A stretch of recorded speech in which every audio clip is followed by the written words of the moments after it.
likely causing more damage than it is good. We have to overcome that and overcome it pretty quickly, because what we really have to do is get everyone on the same page.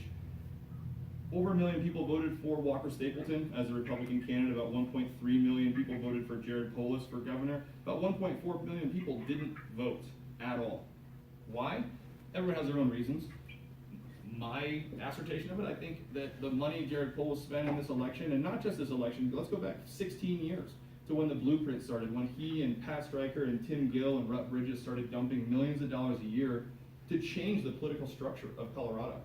What that really was doing, it wasn't educating people, it wasn't getting people to believe in this bigger mission, it was drowning out the voices of the people who built this state, one at a time. And it took 20 years to do, because Colorado people here have a great resolve.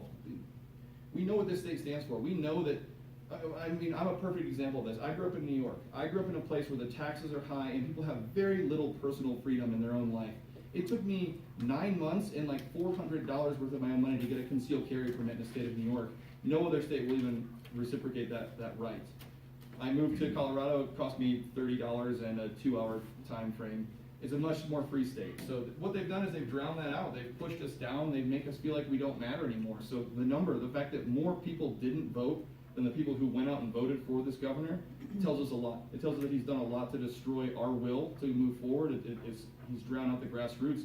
So that's our #1 objective. As we continue moving forward in the mission of this organization, yes, we're recalling Polis. Yes, we're replacing Polis. Yes, we're saving Colorado. But none of that matters if we don't start in getting everybody on the same page. Letting people understand that this is the one mission that's going to succeed. We have great leadership. We have people who have dedicated everything to this right now. Christina forgot to pick up her kid from school one day, excuse me, because people care so much. Myself included, sorry. Mom of the year. Yeah, or activist of the year, right? I mean, and you can't win them both. So we have a huge task on our hands. I mean, the fact that you're all here is so humbling, and I don't have much more to say about the mission other than tier 2. So tier 2 of our mission is to pick up some local representatives and local House members in the wings. That's something that no other group is doing.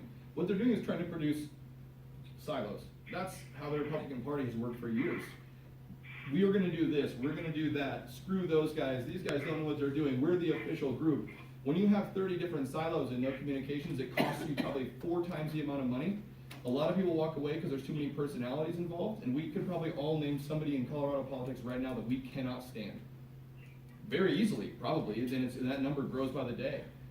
The fact that that happens is the division that the left wants. And funny enough, they haven't even had to spend money to do that. That's maybe part of their agenda. We're doing that on our own. So this organization wants to act as kind of a top-down statewide leader to provide more resources, more people to local recalls too. So if there's other people who fit into Jared Polis' agenda to pass Senate Bill 181, red flag bills, national popular votes, they should be recalled too. And as much as you don't want to use a word like easy, it's much easier to recall some of these state House reps and state senators when you're looking at 7,000, 8,000, maybe capping out at like 15,000 signatures on a recall petition. If those are synced up at the exact same time as the Jared Polis, it'd be the equivalent of saying, let's rally all the liberals in Colorado to go after Donald Trump, and then counting them. How many people in the state hate our president? And then excluding those people, let's count how many people in the state can't stand Cory Gardner, or even know who he is for that matter. He's a U.S. Senator, of course. That number is going to be way lower. So if we, and I'm using Republicans as an example because the Democrats are so well organized, but if a group was to go after a state senator or a U.S. senator, the numbers you're going to get is say 10 people multiplied by whatever you want. But when you go after a higher person, a bigger personality, that number is going to jump up to 35 or 50.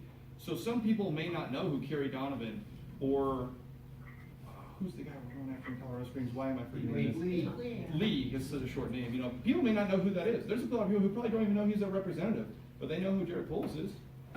So when you tie the two together, you start to pick up more in the wings. So you know, I probably already talked more than I needed to in terms of the mission. I think it's fairly straightforward, but it never hurts to start with explaining, why we're here, and let's not just get buried in the numbers. Let us handle that. I'm kind of a numbers guy more than I am anything else. So before we get buried in that, let's just make sure that that's what we're communicating to people. Do you want to be part of this and save Colorado or not? Because if you want to be part of the division, I'll show you where the doors are. There's 2 here in the room. You can continue doing that for the rest of your life. And as you do it, we're going to keep losing our freedoms over and over again until, I mean, to me, I always say, every day we get a little bit closer to being a rat in a cage. You know, we can't leave a certain area. They provide us with the basic necessities we need, and after a while, you forget that you ever had the opportunity to go outside on your own. You live within that cage, and yeah, life is simple, I guess. Yeah, normal. So you could say ignorance is bliss sometimes. I don't agree with that. I think ignorance is horrible. It's ignorance, by definition.